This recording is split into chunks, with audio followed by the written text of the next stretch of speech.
যেটো যোৱাকালি মন্ত্ৰী অশোক সিংহালে এক তেওঁ ভাষ্য প্ৰদান কৰিছিলে যে মিয়াই দোকান দিব নোৱাৰে এই সন্দৰ্ভত কি ক'ব বিচাৰা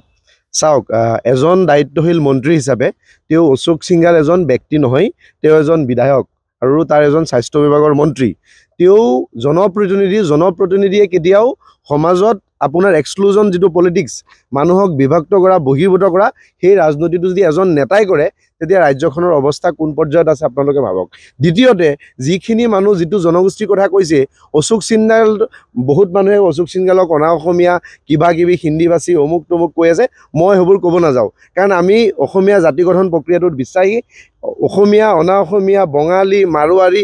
নেপালী মিয়া সকলো জাতি উপজাতি মিলি পেলাই বৃহত্তৰ অসমীয়া জাতিটো গঠন হয় সেই কথাটো সেই বেসিক আন্ডাৰষ্টেণ্ডিংটো আপোনাৰ অশোক সিংহাল ডাঙৰীয়াৰ নাই আৰু এটা কথা আচৰিতভাৱে অশোক সিংহাল ডাঙৰীয়া কেৱল এই কথাটো কৈ পেলাই যেটো জনগোষ্ঠীক টাৰ্গেট কৰি পেলাই অশোক সিংহাল ডাঙৰীয়াই কথাটো কৈছে তেওঁ নাজানে সেই জনগোষ্ঠীটোক ৰূপকোঁৱৰ জ্যোতিপ্ৰসাদ আগৰৱালা সেই জনগোষ্ঠীটোক চন্দ্ৰধৰ বৰুৱা আৰু শেহতীয়াভাৱে অসমৰ বহুত স্বনামধন্য ব্যক্তি হোমেন বৰগোহাঁই ডাঙৰীয়াৰ নিচিনা ব্যক্তিয়ে এই জনগোষ্ঠীৰ মানুহখিনিক অসমীয়া জাতিৰ বৃহত্তৰ অসমীয়া জাতিৰ অংগ বুলি কৈছে জ্যোতিপ্ৰসাদ আগৰৱালাই কি কৈছিলে অসমীয়া ডেকাৰ উক্তিৰ কবিতাত কৈ গৈছে তেওঁ যে ন অসমীয়া মৈমনসিঙীয়া সেই মানুহখিনিকেতো তেওঁ মিয়া মানুহ বুলি তেওঁ ঢেকীয়াজুলিত মৈমনসিঙীয়া মানুহখিনিক গালি পাৰি আছে তেওঁ নাজানে যে চন্দ্ৰধৰ বৰুৱাই নগাঁৱত 4 দিনীয়া অধিৱেশন পাতি আজিৰ পৰা ঠিক 100 বছৰ আগতে ডিচেম্বৰ মাহত 1925 চনত 4 দিনীয়া অধিৱেশন পাতি পেলাই এই মানুহখিনি বংগীয় মূলৰ মুছলমান যিখিনি তেওঁ আজি মিয়া বুলি কৈ আছে তেওঁলোকে এটা নাম দিছে সেই মানুহখিনিক একাত্ম কৰাৰ কাৰণে সেই মানুহখিনিত উমৈহতীয়াভাৱে অসমীয়া সমাজৰ অংগ বুলি দেশীয় মানুহ বুলি স্বীকৃতি দিছিলে আৰু মই এটা কথা স্পষ্টকৈ কৈছো কেৱল এই মানুহখিনি তেওঁ টাৰ্গেট কৰাই নহয় তেওঁ এটা ডাঙৰ অপৰাধ কৰিছে সেই অপৰাধটো কি তেওঁ জ্যোতিপ্ৰসাদ আগৰৱালা চন্দ্ৰধৰ বৰুৱা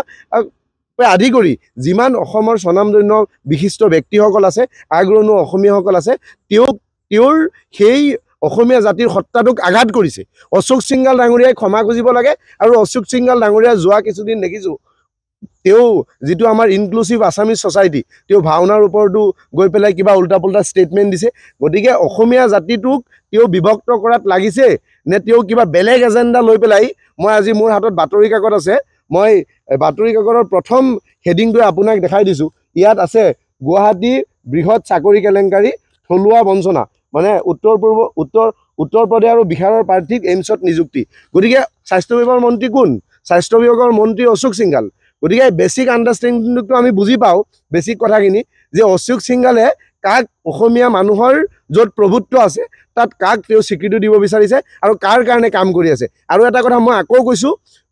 জ্যোতিপ্ৰসাদ আগৰৱালা চন্দ্ৰধৰ বৰুৱা হোমেন বৰগোহাঁই তেওঁলোকক আঘাত কৰিছে তেওঁলোকৰ সত্তাটোক আঘাত কৰিছে অশোক সিংহালে কেৱল এই এটা জনগোষ্ঠীক আঘাত কৰা নাই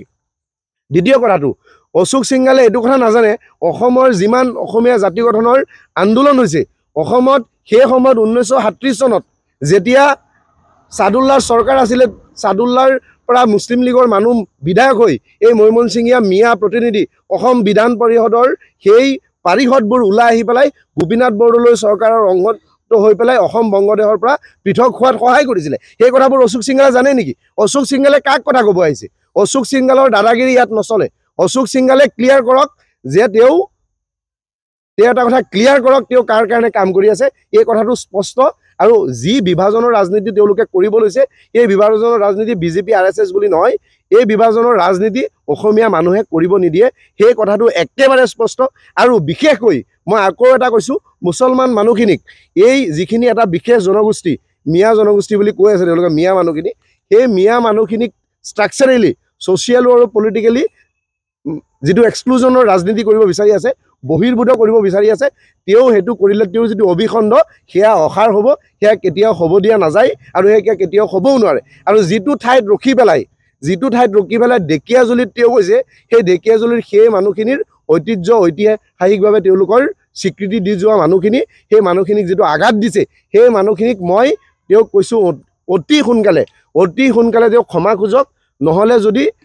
সেই অঞ্চলবোৰত তেওঁ যেতিয়া যায় যদু পহুখেদন খায় তাৰ পিছত কিন্তু আপোনালোকৰ সংবাদ মাধ্যমৰ জৰিয়তে এটা কথা কৈছো আকৌ এটা বেলেগ নেৰেটিভ হ'ব 2026 নিৰ্বাচন আহি আছে আমি কেতিয়াও অসমত অপ্ৰীতিকৰ পৰিবেশ সৃষ্টি হোক সেই কথাটো কামনা নকৰো আপুনি বিচৰা বাতৰি পাব কেৱল নিউজ 18 এপত নিউজ 18 এপ ডাউনলোড কৰিবলৈ স্ক্যান কৰক এই QR code. Google Play Store তো পাব এই নিউজ 18 এপ।